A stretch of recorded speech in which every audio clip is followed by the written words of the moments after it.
Good afternoon. I'm Jessica Goddard. The two teens are in critical condition after police say the car they were riding in ran through a stop sign and hit the city bus. Video cameras inside and outside the bus show the horrific crash and what happened inside the bus. News 13's Crystal Gutierrez is in the Newsplex with the story.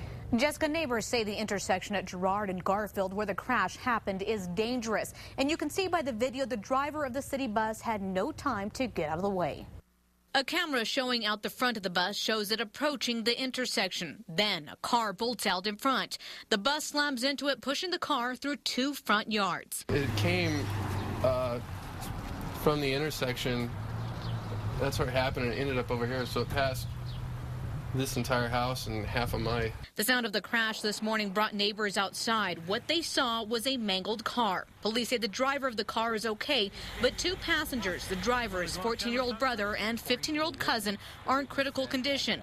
One is suffering from a fractured skull. They brought the jaws of life here to remove one of the passengers in the back seat.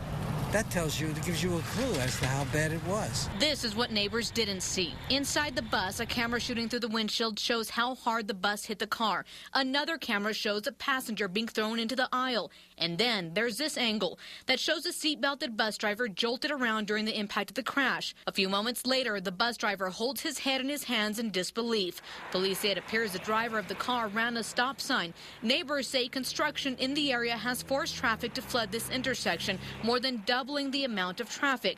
They say more and more drivers are skipping this stop sign because they're tired of waiting or they're not familiar with the traffic flow. I think people go through it all the time because they didn't know that the car is coming from that direction and is going to be in moments on top of you.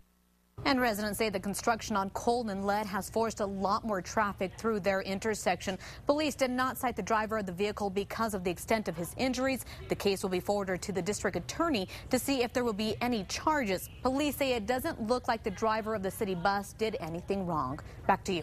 All right, thank you, Crystal. ABQ Ride tells us the driver of the city bus has worked for Albuquerque for 15 years and driving buses for a total of 35 years.